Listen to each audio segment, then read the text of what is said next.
This half hour, though, Savannah, with your exclusive interview with Amber Heard. Yeah, that's right. This is Amber Heard's first interview since that high-profile defamation trial and its stunning verdict largely in favor of her ex-husband, Johnny Depp. We spoke about what happened in that courtroom and how she feels about all of it now. It's been about more than a week since the verdict.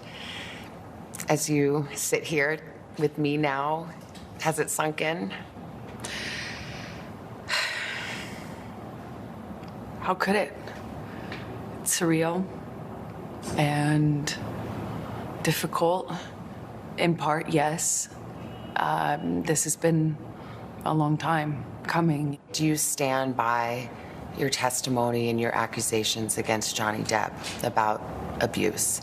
Of course. To my dying day, will stand by every word of my testimony. The real-life drama of the defamation case between Amber Heard and her ex-husband, Johnny Depp, captivated millions of people around the world. Amber Heard just got exposed. Johnny, you hit me. This is so cringe. With clips spreading across social media like wildfire. I think vast majority of this trial was played out on social media. I think that this trial is an example of that gone haywire, gone amok. And the jury is not immune to that. You think the jury saw it? How could they not? I think even the most well-intentioned juror, it would have been impossible to avoid this. People online and crowds outside the courthouse made it clear where they stood. Every single day I passed for 3, 4, sometimes 6 blocks, city blocks lined with people holding signs saying, "Burn the witch," "Death to Amber." After 3.5 weeks, I took the stand and saw just a courtroom packed full of Captain Jack Sparrow fans who were vocal, energized. Can you put into words how that felt? This was the most humiliating and horrible thing I've ever been through. I have never felt more removed from my own humanity. I felt less than human. Let's go back to the day of the verdict. Were you feeling confident?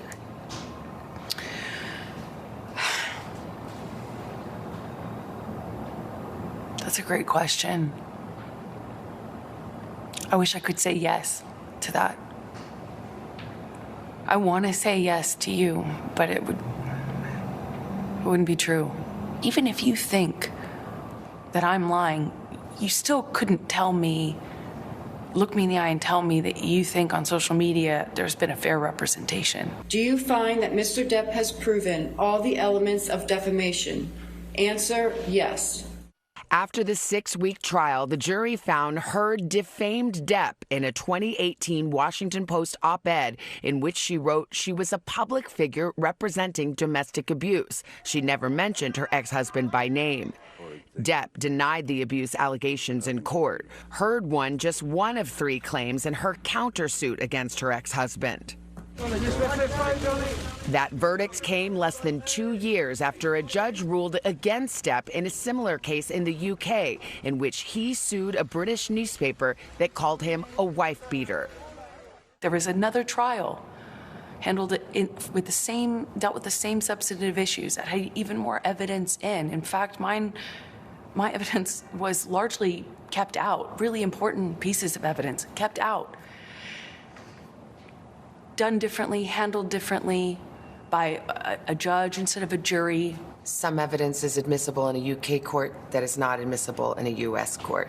Do you think that maybe he just had better lawyers? I will say his lawyers did certainly a better job of distracting the jury from the real issues. For some people, they just were frankly disgusted by the whole thing and don't have much sympathy for either one of you. Can you understand that? Absolutely.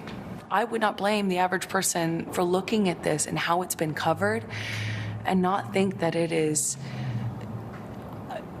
Hollywood brats at their worst. But what people don't understand is it's actually so much bigger than that. This is not only about our First Amendment right to speak. But here's the thing about the First Amendment. The First Amendment protects free speech. It doesn't protect lies that amount to defamation. And that was the issue in the case.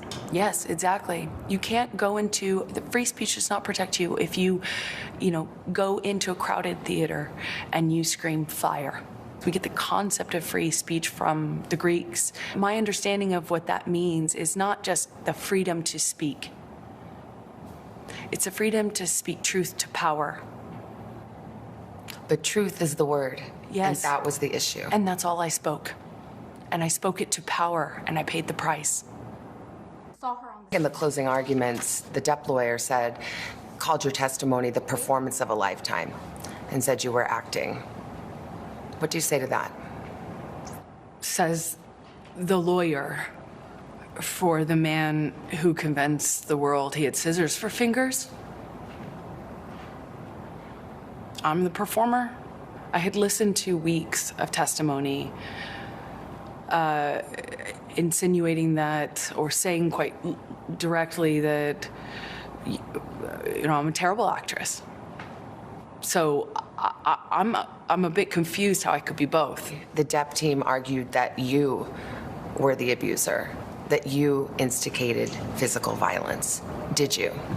I never had to instigate it. I responded to it. When you're living in violence and it becomes normal, as I testified to, you have to adapt. You say you were responding, but there is evidence. There are tapes in which you acknowledge hitting. There are tapes in which you say, I started the fight. I know much has been made of these audio tapes. They were first leaked online after being edited. What you would hear in those clips are not evidence of what was happening. It was evidence of a negotiation of how to talk about that with your abuser. But I am looking at a transcript that he says, you start physical fights, and you say, I did start a physical fight. I can't promise you I won't get physical again. I mean, this is in black and white. I understand context. But you're testifying and you're just telling me today, I never started a physical fight, and here you are on tape saying you did. As I testified on the stand about this, is that when your life is at risk, not only will you take the blame for things that you shouldn't take the blame for, but when you're in an abusive dynamic, psychologically, emotionally, and physically, you don't have the resources that, say, you or I do with the luxury of saying, hey, this is black and white, because it's anything but when you're living in it. But then there are other times, there's another tape where you're taunting him and saying, oh, tell the world, Johnny Depp, I, a man, am a victim of domestic violence. 20-second clips, or the transcripts of them, are not representative of even the 2 hours or the 3 hours that those clips are excerpt from. Could your side have just put the whole 3 hours in then? I'm not a lawyer. As I testified to, I was talking in those recordings as a person in extreme amount of emotional, psychological, and physical distress. He says he never hit you. He can't. Never. Is that a lie? Yes, it is.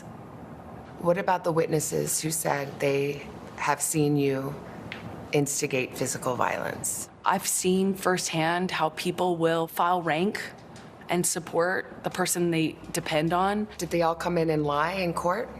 I am not here to call any of his witnesses any names. I'm here to just kind of talk about it from what it felt like for me as a person who sat there. When I asked his lawyers, why do you think you won? And the answer I got was, because she never took responsibility for anything she did in the marriage. I did do and say horrible, regrettable things throughout my relationship. I behaved in horrible, almost unrecognizable to myself ways. I have so much regret.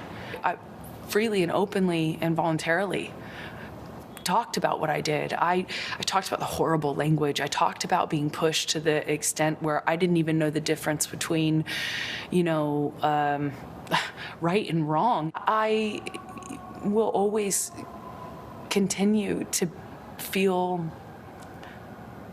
like I was a part of this, like I was the other half of this relationship, because I was. And it was ugly and could be very beautiful. It was very, very toxic.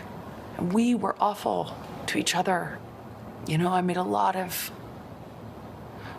mistakes. A lot of mistakes. But I've always told the truth. Hurd's lawyers say they plan to appeal that verdict. And as for the notion from Hurd